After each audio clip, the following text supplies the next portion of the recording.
Hey guys, welcome back to the channel, and this is how to use Google Authenticator app for Binance.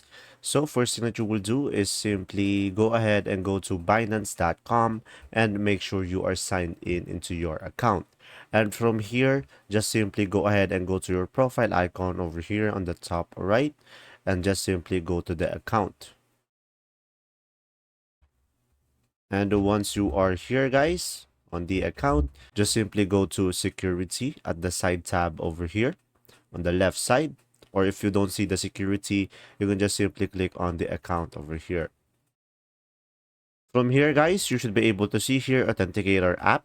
So just simply click on manage over here on the right side.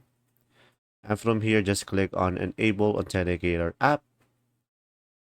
And from there, an email verification will be sent to you. So guys, the email will look something like this. So just simply copy this code, and from here just simply paste it.